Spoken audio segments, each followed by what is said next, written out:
Saudara-saudari dalam Tuhan Yesus Kudus, hari ini kita akan menerokai Matius bab 28 ayat 11 sampai ke 15. Pentutupan terakhir.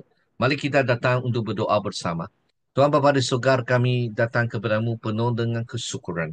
Sebab kami dapat mengenal Yesus sebagai juru selamat kami. Kami berdoa supaya Roh Kudus bekerja di antara kami, supaya kami boleh memahami firman-Mu, dan biar firman-Mu menjadi seorang berkat untuk kami, lebih mendekati Kristus Yesus, Tuhan Bapa Allah dan Roh Kudus, supaya jiwa kami menjadi berkat untuk lebih banyak orang. Dalam nama Kristus Yesus kami doa bersama. Amin. Saudara-saudari, sekarang marilah kita membaca ayat-ayat Alkitab. Ayat 11 sampai ke 15, bab yang ke-28. Ketika perempuan-perempuan itu dalam perjalanan, ada beberapa orang dari pasukan pengawal pergi ke kota dan memberitahukan segala sesuatu yang telah terjadi kepada imam-imam kepala. Dan sesudah berunding dengan tuan-tuan, mereka mengambil keputusan, lalu membelikan sejumlah besar wang kepada satu itu. Dan berkata, kamu harus mengatakan bahawa murid-muridnya datang malam-malam dan mencurinya ketika kamu sedang tidur. Dan apabila hari ini kedengar oleh wali negeri, kami telah berbicara dengan dia, sehingga kamu tidak beroleh kesulitan apa-apa. Mereka menerima wang itu dan berbuat sesuai dengan apa yang dipesankan kepada mereka, dan cerita itu tersiar di antara orang Yahudi sampai sekarang ini. Kawan-kawan, saudara-saudari, di mana kita tahu cerita ini membentuk satu situasi di mana satu penghuraian penderitaan. Perhatikanlah perkataan di mana panggil iman-iman kepala dan tuan-tuan besar. Hai ake eles, maksudnya iman-iman kepala. Kai presbutero, itu maksud tuan-tuan bangsa. Apabila kita kata iman-iman kepala, hoi, arke, eres, nominatif jamak menunjukkan mereka adalah subjek utama yang melakukan tindakan lebih daripada seorang iman. Bentuk maskulin mencerminkan jabatan kepimpinan yang tradisional. Tuan-tuan nominatif jamak mentandakan kelompok kepemimpin yang bertindak bersama maskulin jamak sesuai dengan struktur kepimpinan Yahudi saat itu. Di mana kita lihat Tor, laut, mangsa, bangsa. Ganati menunjukkan hubungan kemilikan asal dari bangsa. Tunggal mentandakan satu kesatuan bangsa sebagai satu identiti. Mereka berkelompok untuk membunuh Yesus. Dan akhir dengan mereka melancang untuk mentutup kebangkitan Yesus. Kepimpinan Yahudi yang kurak ini mententang Yesus dan misinya hingga akhir. Kata-kata kunci dalam bahagian kursus Matthew ini membawa makna yang penting. Idios, unik dan kursus. Nominatif tunggal maskulin menunjukkan sifat yang menerangkan satu narasi ini mentekankan keunikan bahar Matthew. Storia, penggawar nominatif tunggal femini daripada Latin custodia. Sebagai subjek kalimat, menunjukkan peranan sentral pengawal dalam narasi. Laporan palsu se utes lagos. Maksudnya nominatif tunggal maskulen untuk kedua kata. Menunjukkan kesatuan frasa ini sebagai subjek yang dijelaskan. Penggunaan istilah-istilah teknik ini dengan bentuk tata bahasa yang tepat membantu Matthew menyampaikan laporan yang akurat sambil mempatah cerita-cerita palsu yang beredar. Matthew menyebutkan bahawa mereka mengetahui lokasi tepat kubur tersebut dan tiba di sana pada hari kebangkitan.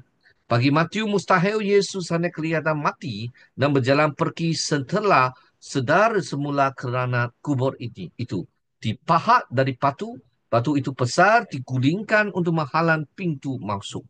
Dan pihak berkuasa agama telah mematerialkannya dan menempatkan pengawal. Dengan demikian, Matthew hanya mentinggalkan dua penjelasan yang mungkin untuk kubur kosong.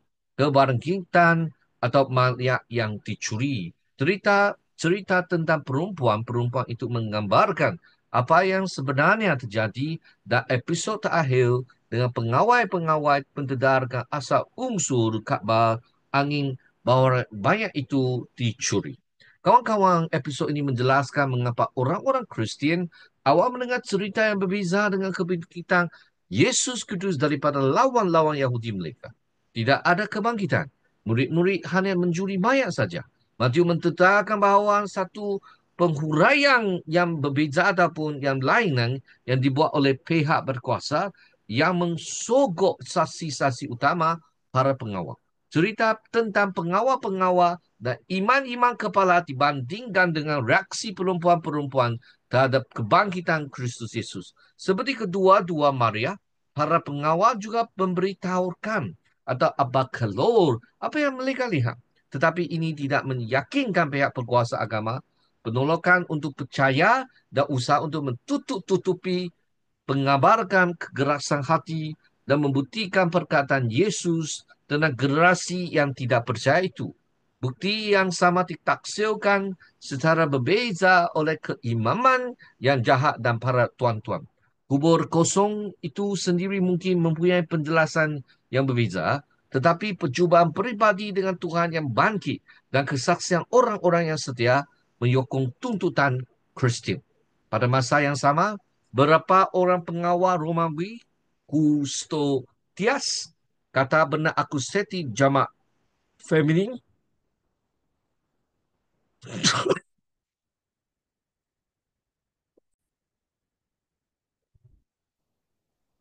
pengawal-pengawal bergegas kembali ke Jerusalem kerana kubur itu terletak di luar tempuk kota untuk melaporkan, memberitahukan Abigail, Ilan. Kata kerja indikasi Arias arti orang ketiga jamak daripada Abigail mereka melaporkan kepada imam-imam kepala. Laporan mereka menganui Hapatar kata Gandhi semua akusati jamak neutral segala sesuatu yang telah terjadi. Walaupun para imam mengetahui tentang tindakan irahi, genomenar kata kerja partisip auris mitio pasif akusati jamak neutral. Hal-hal yang telah terjadi. Mereka tahu ini tindakan alar yang terjadi di kubur kosong dan pendapatkan malaikat tidak meyakinkan mereka tentang kebangkitan Yesus Kristus. Hal ini menunjukkan bagaimana pandangan teologis orang dapat mempengaruhi interpretasi bukti yang ada. Kawan-kawan, saudara-saudara dalam Kristus Yesus, kita lihat pertemuan yang terakhir. Iman-iman dan tuan-tuan berkumpul untuk kali terakhir untuk melancang rencana lagi kerana rencana sebelumnya gagal. Mereka menggunakan sogokan dan menawarkan sejumburan persawan kepada para askar. Cerita yang dileka oleh pihak berkuasa berdasarkan senario yang mereka cuba cegah dan mementarakan kubur pada mulanya.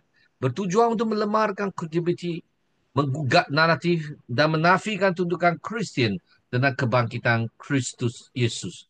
Cerita palsu ini meletakkan askar-askar Romawi dalam kedudukan yang sangat berbahaya sebab kalau mereka tidur semasa menjalankan kerja, mungkin mereka akan dibunuh sebagai satu hukuman untuk mereka yang tidak mentutup kepada jawatan adapun kerja mereka, tugasan mereka.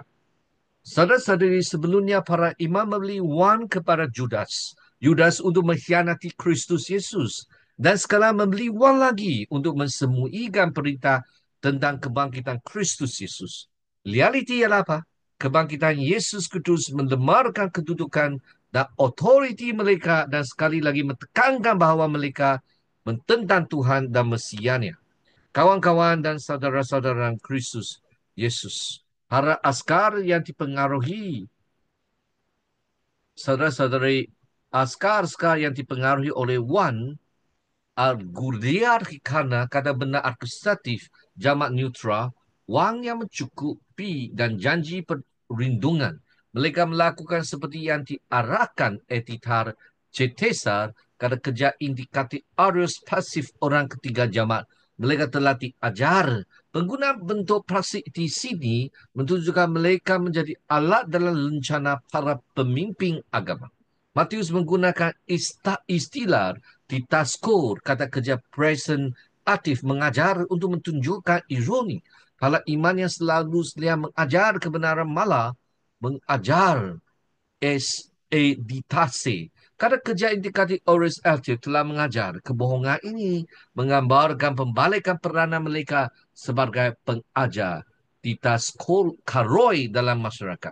Cerita ini tersebar di Femiste. Kata kerja indikatif Oris pasif orang ketiga tunggal telah disebarluaskan di kalangan orang Yahudi. Penggunaan kata kerja pasif menunjukkan penyebaran yang sistematik dan terorganisasi Mature kata deban genetik hingga masa Matius menulis Injilnya. Polemik ini berlanjutan seperti yang terlihat dalam istilah yang digunakan Justin Martyr. Pranos, kata sifat penipu. Sama dengan tuduhan terhadap Yesus dalam Matius bab 27 ayat 63. Ikoinos ho pranos penipu itu. Ini menunjukkan kesinambungan narasi menorongan dari abad pertama hingga kedua Masihi. Kawan-kawan dan saudara-saudari dalam Kristus Yesus, apa yang kita boleh belajar dari teks? Laporan saksi mata dari perempuan-perempuan yang menjadi dasar pemberitahuan Kristen. Mereka menyaksikan kubur yang kosong, mendengar pesanan malaikat, dan bertemu dengan Yesus yang telah bangkit. Versi berbeza yang disebarkan dalam komuniti Yahudi. Berasal dari pengawal-pengawal Romawi, cerita ini adalah hasil rasuah dan kebohongan yang nyata bukan kerana tindakan murid-murid. Saudara-saudari, marilah kita percaya Yesus Kristus dan ada iman seterusnya dalam Yesus. Mari kita doa bersama. Tuhan Bapa di surga, kami lihat ada kala ada orang menggunakan wang untuk mencari kebohongan, untuk menyebar kebohongan dan menutupi kebenaran. Bantulah kami tidak butai sebab kami menerima sesuatu yang mengkorakkan jiwa kami. Bantulah kami mentengok Yesus Kristus dan kebenaran Yesus. Ampun dosa kami sentiasa menerima keundaan untuk tidak mengikuti Tuhan. Tapi sekarang kami ingin dapat dan ikut kebangkitan Yesus Kristus yang bangkit dan juga salibnya yang menunjukkan perjalanan sebagai pengikut Yesus yang murni. Dalam nama Kristus Yesus kami doa bersama. Amin. Semoga Tuhan memberkatimu dan sekeluarga dan kita jumpa lagi.